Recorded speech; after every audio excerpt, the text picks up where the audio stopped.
I was duty manager for a company, but I was bullied quite badly by a deputy manager.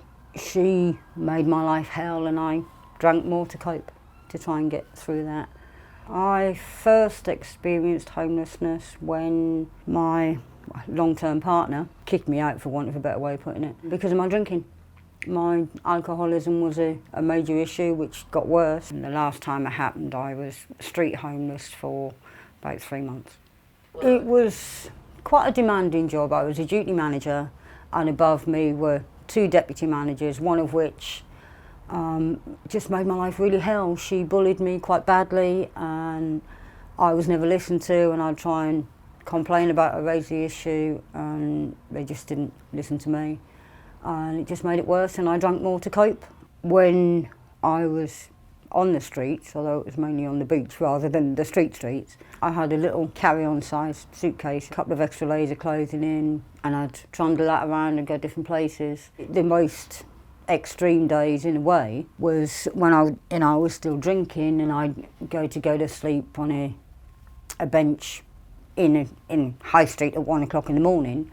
And the police came along and moved me on, and I said, where am I supposed to go? And they said, go on the seafront where the other drunks go.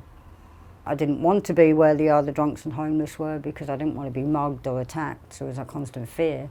And I slept under a bench in a shelter, or sleep in a hedge in a bush somewhere out the way where I couldn't be found and couldn't be picked on. That was my life, and it was a different place every night rather than be found and moved on by police. I was on probation. I was on 2 years probation with an 8-week prison sentence hanging over my head if I got in trouble, so I didn't want to be found and got put in prison. I'd only go to survive in prison.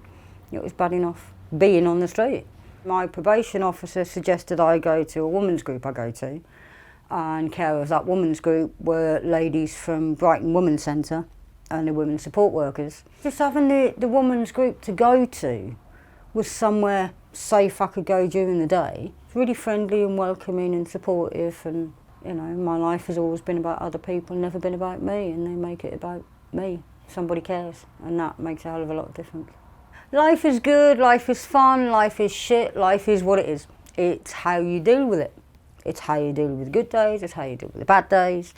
I spend a lot of time in mindfulness, meditation. I do a lot of extreme dot to dot of up to 1,800 dots, and then colour the picture afterwards with a bit of music playing, which I really like. Just doing me stuff and just being calm and at peace within myself, which, when you're in the massive depth of addiction, it's just non-stop. It's just constant non-stop.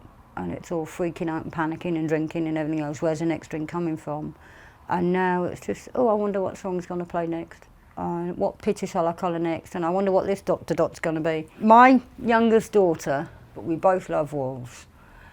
And she bought me this little key ring, and he's called Slush, because he's a puppy, so he's Slush Puppy. And when I got my room key, when I moved in the project, it was put on that. And then when I moved into the second stage recovery part, I got a front door key and my room key.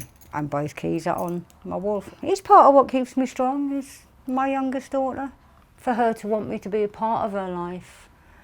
And I just really feel that any bond or anything I had maybe destroyed or started to has been mending and rebuilding, and we're now building a relationship, We're really close and we talk often, and I really love her. She's my little baby wolf. So I am still homeless, and I do my bidding on the council website every fortnight and just waiting for that to come through to hopefully get my own place. When that ever comes along, my front door key will go on my little baby wolf. I want to be independent and self-supporting in a way that I have my own place to live, the job to pay for it, and my own safety security, in that I can live and enjoy my life and, grandchildren and so on, and just live my life being me.